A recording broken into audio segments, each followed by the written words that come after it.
Good morning. അപ്പോൾ നമ്മുടെ ഇന്നത്തെ റെസിപ്പി തമ്മിൽ കണ്ടപ്പോൾ മനസ്സിലായല്ലോ, ക്യാരറ്റും നേന്ത്രക്കായുമാണെന്ന്. ക്യാരറ്റും നേന്ത്രക്കായും ചേർത്ത് വളരെ ടേസ്റ്റി ആയിട്ടുള്ള ഒരു മെഴുക്കുവരട്ടിയാണ്. ടേസ്റ്റി ആയിട്ടുള്ള മെഴുക്കുവരട്ടി എന്ന് പറഞ്ഞിട്ടുണ്ടെങ്കിൽ ക്യാരറ്റിൻ്റെ മധുരമൊന്നും അറിയാത്ത രീതിയിലാണ് നമ്മൾ ഈ ഒരു മെഴുക്കുവരട്ടി ഉണ്ടാക്കുക. പൊതുവെ എല്ലാവരും ക്യാരറ്റ് മെഴുക്കുവരട്ടികൾ ഉണ്ടാക്കാത്തത് എന്താണെന്ന് വെച്ചാൽ, ക്യാരറ്റ് ചേർത്തിട്ടുള്ള മെഴുക്കുവരട്ടികൾ ഉണ്ടാക്കാത്തത് എന്താണെന്ന് വെച്ചാൽ, ക്യാരറ്റിൻ്റെ മധുരം ആയിരിക്കും മുന്നിൽ നിൽക്കാം. ആ ഒരു മധുരം ടേസ്റ്റ് വേണ്ടല്ലോ എന്ന് വെച്ചിട്ടാണ് പൊതുവെ എല്ലാവരും ക്യാരറ്റ് അവോയ്ഡ് ചെയ്യുന്നത്. അപ്പോൾ ക്യാരറ്റ് നിങ്ങൾ ഒഴിവാക്കേണ്ട. ഈ രീതിയിലൊക്കെ മെഴുക്കുവരട്ടി ഉണ്ടാക്കി നോക്കുകയാണെങ്കിൽ ക്യാരറ്റ് ഒഴിവാക്കാതെ തന്നെ നിങ്ങൾക്ക് ഈ ഒരു മെഴുക്കുവരട്ടിയൊക്കെ ഉണ്ടാക്കി കഴിക്കാം. ഇതുപോലെ 2-3 വെജിറ്റബിൾസൊക്കെ ചേർത്തിട്ട് മെഴുക്കുവരട്ടി ഉണ്ടാക്കി കഴിക്കും. നല്ല ടേസ്റ്റാണ്. അപ്പോൾ എങ്ങനെയാണ് നമുക്ക് നമ്മുടെ ക്യാരറ്റ് നേന്ത്രക്കായ മെഴുക്കുവരട്ടി തയ്യാറാക്കുന്നത് നോക്കാം. നമുക്ക് നമ്മുടെ ഇൻഗ്രീഡിയൻസ് നോക്കാം. ഞാനിപ്പോൾ ഒരു ക്യാരറ്റ് ഇതുപോലെ ഈ ഒരു വലുപ്പത്തിൽ, ഈ ഒരു തിക്നെസ്സിൽ, സാധാരണ നമ്മൾ നമ്മുടെ വെജിറ്റബിൾ കറിക്കൊക്കെ കട്ട് ചെയ്യില്ലേ, ആ ഒരു വലുപ്പത്തിൽ കട്ട് ചെയ്തെടുത്തിട്ടുണ്ട്. അതുപോലെ തന്നെ നമ്മുടെ നേന്ത്രക്കായ അല്ലെങ്കിൽ പച്ചക്കായ ഇതുപോലെ നമ്മൾ മെഴുക്കുരുട്ടിക്കൊക്കെ കട്ട് ചെയ്യുന്ന പോലെ കട്ട് ചെയ്തെടുത്തിട്ടുണ്ട്. പിന്നെ എടുത്തിരിക്കുന്നത് 3 വലിയ അല്ലി വെളുത്തുള്ളിയാണ്. ചെറിയ അല്ലിയാണെങ്കിൽ ഒരു 6 അല്ലി വരെ എടുത്തോളൂ. പിന്നെ ഒരു 8-10 ഉള്ളി എടുത്തിട്ടുണ്ട്. ഉള്ളി തന്നെ എടുക്കുക കേട്ടോ. സവോള എടുക്കുന്നതിനേക്കാൾ ടേസ്റ്റ് ഉള്ളിയാണ്. പിന്നെ വേറെ ഓപ്ഷനൊന്നും ഇല്ലാന്നുണ്ടെങ്കിൽ ഒരു മീഡിയം വലിപ്പമുള്ള സവോളയുടെ പകുതി എടുക്കാം. അപ്പോൾ ആദ്യം നമുക്ക് ഈ ഒരു ക്യാരറ്റ് കുക്ക് ചെയ്യാൻ വയ്ക്കാം. ക്യാരറ്റിന് കുക്കിംഗ് ടൈം കൂടുതലാണ് നേന്ത്രക്കായ വെച്ച് നോക്കുമ്പോൾ. അപ്പോൾ ക്യാരറ്റ് കുക്ക് ചെയ്യാൻ വെച്ചിട്ട് നമുക്ക് നേന്ത്രക്കായ കുക്ക് ചെയ്യാം. നേന്ത്രക്കായ നന്നായിട്ട് കഴുകി വൃത്തിയാക്കി എടുക്കാം കേട്ടോ.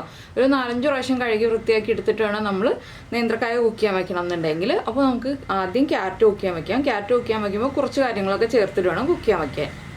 അപ്പോൾ നമ്മളൊരു ചട്ടി എടുത്തിട്ടുണ്ട്. ചട്ടിയിലാണ് നമ്മൾ കുക്ക് ചെയ്യാൻ പോകുന്നത്. ചട്ടിയിലേക്ക് നമ്മൾ കട്ട് ചെയ്ത് വെച്ചിരിക്കുന്ന ക്യാരറ്റാണ് ആദ്യം ചേർക്കുന്നത്. ക്യാരറ്റിലേക്ക് നമ്മൾ കുറച്ച് കാര്യങ്ങളും കൂടി ചേർക്കുന്നുണ്ട്. സാധാരണ നമ്മൾ മെഴുക്കുവരട്ടിയിൽ ചേർക്കുന്ന കാര്യങ്ങളും ചേർക്കാത്ത കാര്യങ്ങളും ചേർക്കുന്നുണ്ട്. ആദ്യം നമ്മൾ ചേർക്കുന്നത് ഒരു 1/2 ടീസ്പൂൺ മഞ്ഞൾപ്പൊടി, അതുപോലെ തന്നെ ഒരു 1/4 ടീസ്പൂൺ എരിവുള്ള മുളക് പൊടി. 1/4 ടീസ്പൂണേ ചേർക്കുന്നുള്ളൂ. എരിവുള്ള മുളക് പൊടിയാണ് കേട്ടോ, അത് പ്രത്യേകം ശ്രദ്ധിക്കുക. പിന്നെ ഈ ക്യാരറ്റിനും നേന്ത്രക്കായ്ക്കും ആവശ്യമായിട്ടുള്ള ഉപ്പ്. പിന്നെ നമ്മൾ ചേർക്കുന്നത് കുറച്ച് വെളിച്ചെണ്ണ. ഒരുപാട് വെളിച്ചെണ്ണ വേണ്ട, കുറച്ച് വെളിച്ചെണ്ണ മതി.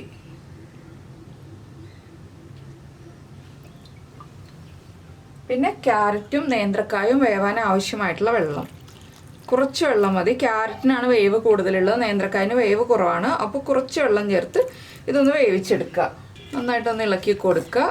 ഇനി ഇതിലേക്ക് നമുക്ക് ഒരു കാര്യവും കൂടി ചേർക്കാനുണ്ട്. ഒരു തണ്ട് കറിവേപ്പിലയും കൂടി ചേർക്കുന്നുണ്ട്. ഇതൊന്ന് കുക്കായി വരട്ടെ. ഇതൊന്ന് കുക്കായി കഴിഞ്ഞിട്ട് ഒരു ഹാഫ് കുക്കായി വരുമ്പോൾ വേണം നമുക്കിതിലേക്ക് നേന്ത്രക്കായും കൂടി ചേർത്ത് കൊടുക്കാൻ. അപ്പോൾ നമുക്കിതൊന്ന് അടച്ചു വെച്ച് കുക്ക് ചെയ്തെടുക്കാം. അപ്പോൾ നമ്മുടെ ക്യാരറ്റ് ഒന്ന് ഹാഫ് കുക്കായി വന്നിട്ടുണ്ട്. ഇതിലേക്ക് നമുക്ക് കട്ട് ചെയ്ത് വെച്ചിരിക്കുന്ന നേന്ത്രക്കായ ചേർത്ത് കൊടുക്കാം. രണ്ടും ചേർത്ത് നന്നായിട്ട് ഇളക്കി മിക്സ് ചെയ്യുക. നിങ്ങൾ നേരത്തെ ഉപ്പ് കുറവാണ് ചേർത്തിട്ടുള്ളതെങ്കിൽ ഉപ്പ് കൂടി ചേർത്ത് കൊടുക്കുക. അപ്പോൾ ഞാൻ ആവശ്യത്തിന് ഉപ്പ് ചേർത്തിട്ടുള്ളത് കൊണ്ട് ഇനി ഉപ്പ് ചേർത്ത് കൊടുക്കുന്നില്ല. ഇനി വീണ്ടും ഇളക്കി മിക്സ് ചെയ്തതിന് ശേഷം ഫ്ലെയിം കുറച്ച് വെച്ചിട്ട്, ചെറിയ ഫ്ലെയിമിലല്ല കേട്ടോ, മീഡിയം ഫ്ലെയിമിൽ വെച്ചിട്ട് അടച്ചു വെച്ച് വേവിച്ച് വെള്ളം വറ്റിച്ചെടുക്കുക. കംപ്ലീറ്റ് വെള്ളം വറ്റണ്ട, ചെറിയൊരളവിൽ വെള്ളം വേണം, വളരെ ചെറിയ അളവിൽ മാത്രം. അപ്പോൾ ഇതിലേക്ക് ഉപ്പും മുളകും ഒക്കെ പിടിച്ചു വരും. ഇനി നമുക്ക് ഉള്ളിയും വെളുത്തുള്ളിയും ഒക്കെ ഒന്ന് ചതച്ച് വെക്കണം. മുറിച്ച് ചേർക്കുന്നതിനേക്കാൾ നല്ലത് ചതച്ച് ചേർക്കുന്നതാണ്. അപ്പോൾ ഇതെല്ലാം വെള്ളം വറ്റി കുക്കായി വരട്ടെ. അപ്പോൾ നമ്മുടെ ക്യാരറ്റും നേന്ത്രക്കായും കുക്കായി വെള്ളമൊക്കെ വറ്റി കറക്റ്റായി വന്നിട്ടുണ്ട്. ഇനി നമുക്കിത് മാറ്റി വയ്ക്കാം, വേറെ ചട്ടി വയ്ക്കാം. ഇനി ചട്ടി ഒന്ന് ചൂടായി വരട്ടെ. അപ്പോൾ നമ്മുടെ ചട്ടി നന്നായിട്ട് ചൂടായി വന്നിട്ടുണ്ട്. നമുക്കിതിലേക്ക് കുറച്ച് വെളിച്ചെണ്ണ ചേർക്കാം. വെളിച്ചെണ്ണ ഒന്ന് നന്നായി ചൂടായി വരട്ടെ. അപ്പോൾ നമ്മുടെ വെളിച്ചെണ്ണ നന്നായിട്ട് ചൂടായി വന്നിട്ടുണ്ട്. നമുക്കിതിലേക്ക് 1 ടീസ്പൂൺ കടുക് ചേർത്ത് കൊടുക്കാം. കടുക് ഒന്ന് പൊട്ടി തുടങ്ങട്ടെ.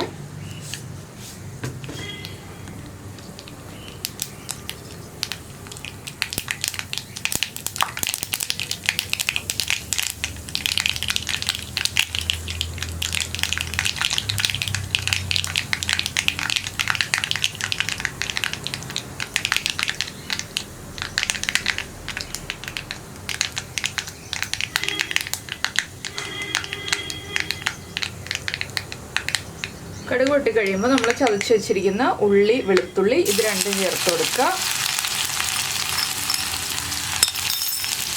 ഇനി ഉള്ളിയും വെളുത്തുള്ളിയും നന്നായിട്ടൊന്ന് കുക്കായി വരണം, അതുവരെ ഇളക്കി കൊടുക്കുക. നമ്മുടെ ക്യാരറ്റിനോ നേന്ത്രക്കായനോ ഉപ്പ് കുറവാണെന്നുണ്ടെങ്കിൽ ഇതിലേക്ക് കുറച്ച് ഉപ്പ് കൂടി ചേർത്ത് കൊടുക്കാം കേട്ടോ. അപ്പോൾ ഞാൻ ഇതിലേക്ക് ആദ്യം കുറച്ച് കറിവേപ്പില ചേർത്ത് കൊടുക്കുകയാണ്.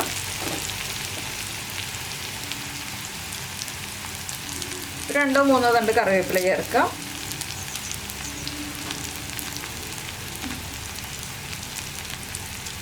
അതുപോലെ തന്നെ ഉള്ളിക്കും വെളുത്തുള്ളിക്കും ആവശ്യമായ ചെറിയൊരളവിൽ ഉപ്പും.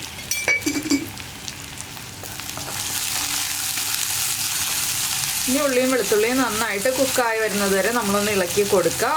നമ്മുടെ ചാനൽ ആദ്യമായിട്ടാണ് നിങ്ങൾ കാണുന്നതെങ്കിൽ നമ്മുടെ വീഡിയോ പ്രസൻറ്റ് ചെയ്യുന്ന രീതിയൊക്കെ ഇഷ്ടമായിരുന്നുണ്ടെങ്കിൽ നമ്മുടെ ചാനലൊന്ന് സബ്സ്ക്രൈബ് ചെയ്ത് സപ്പോർട്ട് ചെയ്യണേ. സബ്സ്ക്രൈബ് ചെയ്യുന്നതിന് ഈ വീഡിയോയുടെ താഴെയുള്ള റെഡ് സബ്സ്ക്രൈബ് ബട്ടൺ ഒന്ന് ക്ലിക്ക് ചെയ്യുക. അതിൻ്റെ റൈറ്റ് സൈഡിലുള്ള ബെല്ലൈക്കണും ക്ലിക്ക് ചെയ്യുക. അപ്പോൾ ഓൾ എന്ന് പറഞ്ഞിട്ടൊരു ഓപ്ഷൻ കാണാം.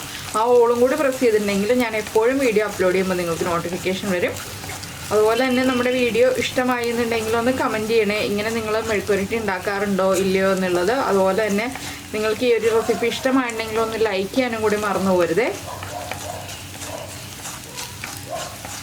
അപ്പോൾ ഇതാ നമ്മുടെ ഉള്ളിയുടെ കളറൊക്കെ ഒന്ന് ചെറുതായിട്ട് മാറി തുടങ്ങുന്നുണ്ട്. ഒന്നുകൂടി ഒന്ന് മാറി വരുമ്പോൾ നമുക്കിതിലേക്ക് നമ്മുടെ കാശ്മീരി ചില്ലി പൗഡറാണ് ചേർക്കേണ്ടത്. എന്താണെന്ന് വെച്ചാൽ നമ്മൾ എരിവുള്ള മുളക് പൊടി നേരത്തെ ചേർത്തിട്ടുണ്ട്. ഇനിയിപ്പോൾ ഒരു കളറിനായിട്ട് നമുക്ക് കാശ്മീരി ചില്ലി പൗഡർ ചേർത്ത് കൊടുക്കാം ഇതിലേക്ക്. അപ്പോൾ നമ്മൾ പച്ചമുളക് ചേർത്തിട്ടും ഈ ഒരു മെഴുക്കുവരട്ടി ഉണ്ടാക്കാറുണ്ട്, മുളക് പൊടി ചേർത്തിട്ടും ഈ ഒരു മെഴുക്കുവരട്ടി ഉണ്ടാക്കാം. 2 രീതിയിലും ഉണ്ടാക്കാം കേട്ടോ ഈ ഒരു മെഴുക്കുവരട്ടി. പച്ചമുളക് ചേർത്തിട്ട് ഉണ്ടാക്കുമ്പോൾ അതിന് പച്ചമുളകിൻ്റെ വേറൊരു വ്യത്യസ്തമായ ടേസ്റ്റാണ്. പിന്നെ കുരുമുളക് പൊടി ചേർത്തിട്ട് ഈ ഒരു മെഴുക്കുവരട്ടി ഉണ്ടാക്കാം. 2 3 രീതിയിൽ ഉണ്ടാക്കാൻ പറ്റുന്നൊരു മെഴുക്കുവരട്ടിയാണ്. അപ്പോൾ ഞാനിനി ഇത്രയും ആവുമ്പോൾ തന്നെ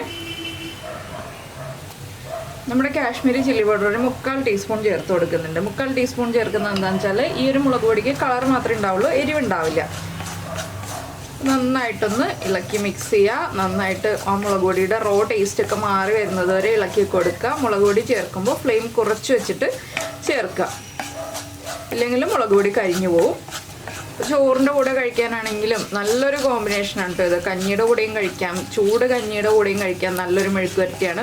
ചോറിൻ്റെ കൂടെ കഴിക്കാനും നല്ലൊരു മെഴുക്കുവരട്ടിയാണ്. അപ്പോൾ ക്യാരറ്റ് മെഴുക്കുവരട്ടിക്ക് മധുരമാണെന്ന് വിചാരിച്ചിട്ട് നിങ്ങൾ കഴിക്കാതിരിക്കേണ്ട. ക്യാരറ്റ് മെഴുക്കുവരട്ടി ഇതുപോലെ മുളക് പൊടി ചേർത്തിട്ടോ പച്ചമുളക് ചേർത്തിട്ടോ കുരുമുളക് പൊടി ചേർത്തിട്ടോ ഒക്കെ കുക്ക് ചെയ്യുമ്പോൾ ആ ഒരു മധുരം ഉണ്ടാവില്ല കേട്ടോ. ഇപ്പോൾ നമ്മുടെ മുളക് പൊടി കുക്കായിട്ടുണ്ട്. നമുക്കിനി ഇതിലേക്ക് വേവിച്ച് വെച്ചിരിക്കുന്ന ക്യാരറ്റ് നേന്ത്രക്കായും കൂടി ചേർത്ത് കൊടുക്കാം.